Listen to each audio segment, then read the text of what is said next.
Hey guys, this is take 2 of my video because I started crying on the first one.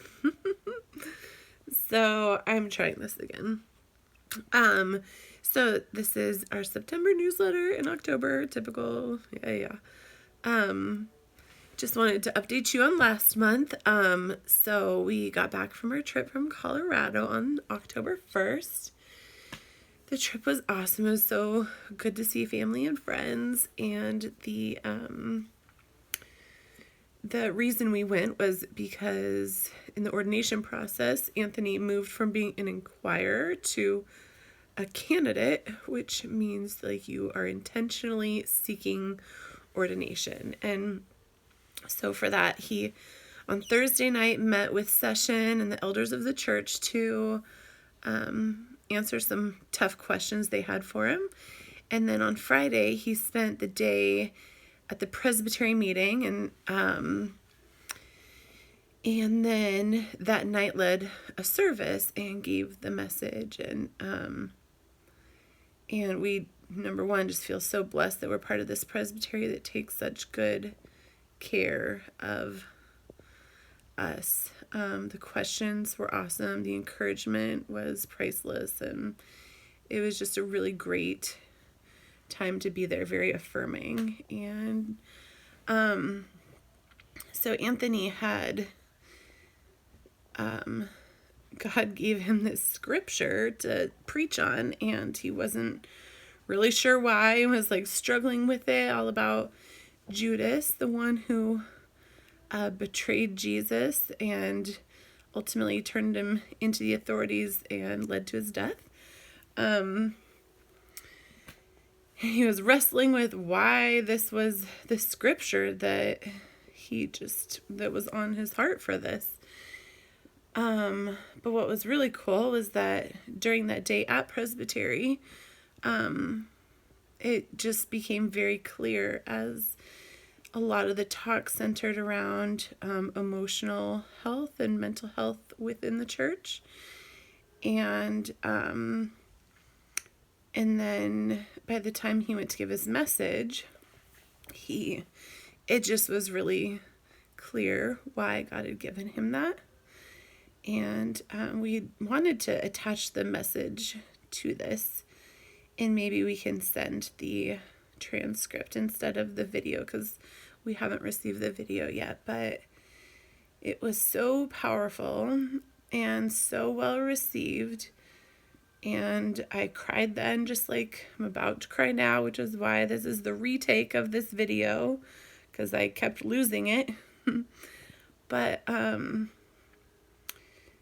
he talked about the entire generation missing from the church, and how millennials have a third nostril, and that third nostril sniffs out BS, except he dropped the actual word because it was appropriate and because he was quoting his amazing professor, Dr. Price, and where the church is dropping the ball, and he did it in a truthful and beautiful way that could not be denied, and it was so good.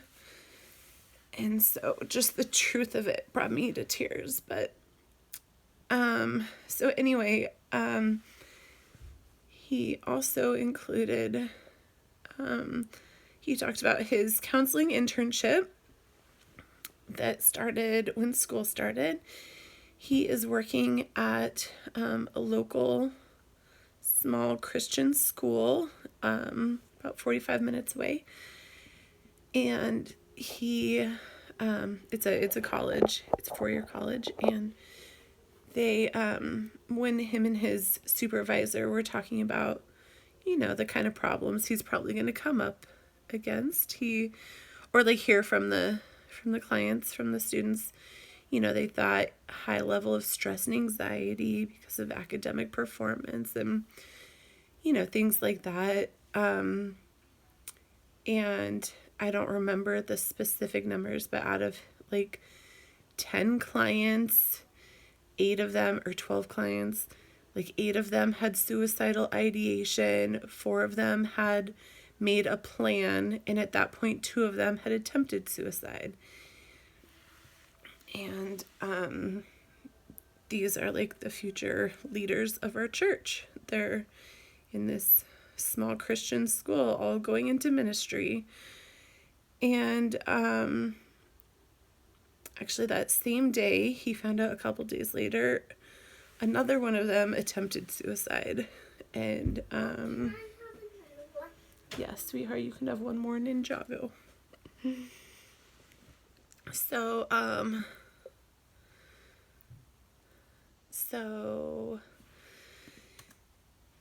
Yeah, it's shocking, like not anything that we were really, I don't know, prepared for. But obviously like right where he's supposed to be. And that's where our church is at. Like that's where the church is at. So just heavy stuff. So it was really great to like be home and have so much encouragement and affirmation, and it was also hard.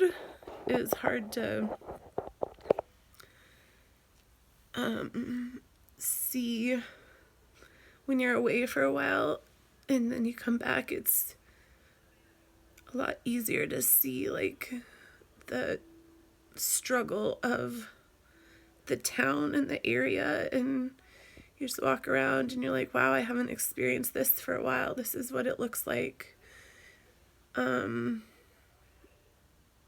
it was just a really emotional time. My mom and Stewie threw me a precious baby sprinkle and celebrated little Vito coming next month.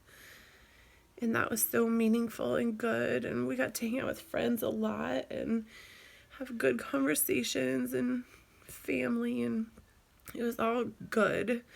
It was all so hard. It was hard to leave. It was hard to... We didn't we haven't been in a routine since we've gotten back yet. I photograph a small school's pictures here. So it's like 120 kids, and I jumped right into that the day after we got back. And then shot a wedding on Nantucket, which was also awesome and difficult because I was gone all weekend.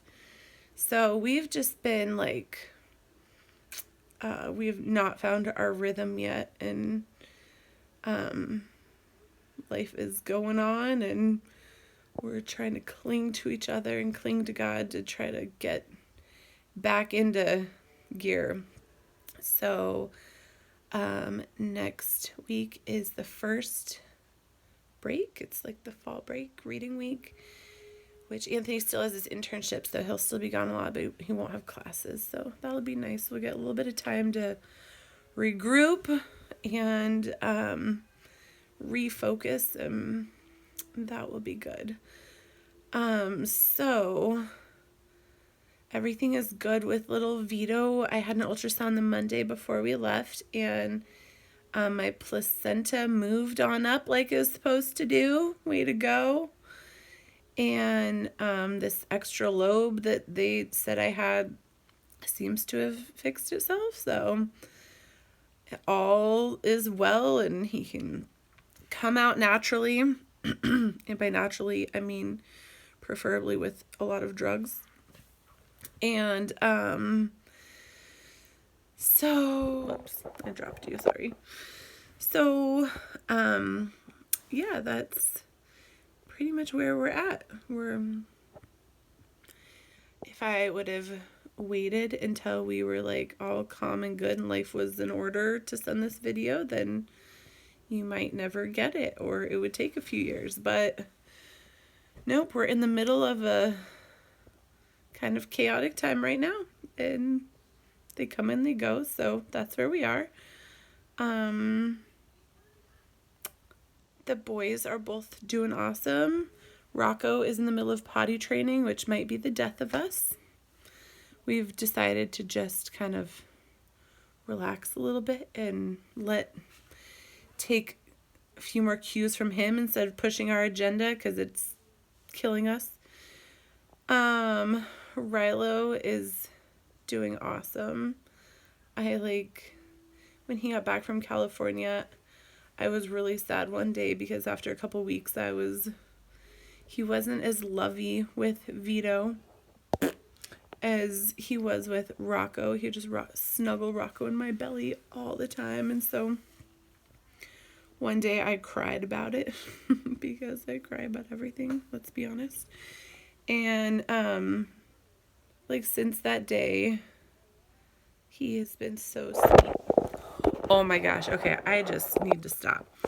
He's been so sweet and so precious, and just intentionally, hi buddy, and just he'll just lift up my shirt and put his hand on my belly and just rub it. And that precious boy, he's doing awesome. He's doing great in school. He loves his teacher.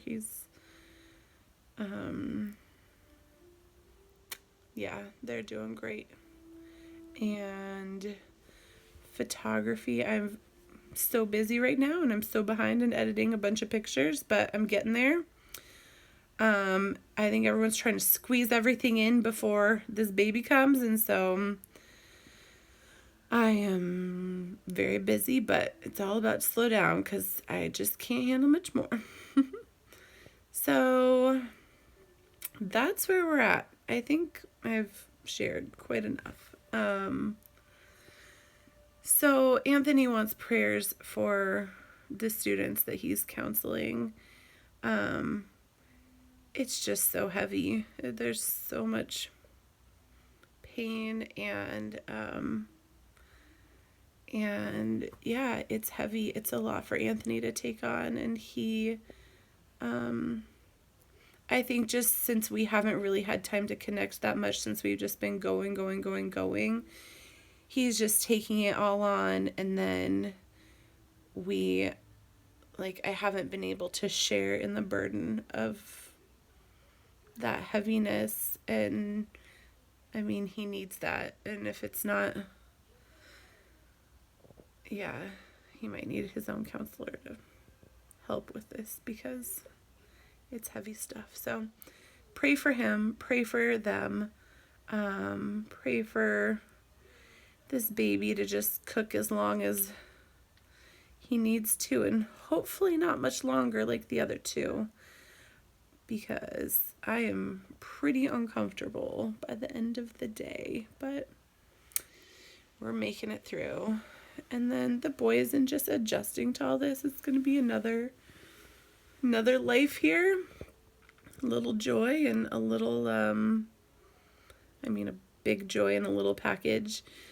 And also, hard. Adjusting is always hard. So pray for their little hearts and that they just fall in love with this little Vito. And all right, I think that's where we're at. Another long video because I am long-winded. Okay, love you all. Let us know how we can pray for you too.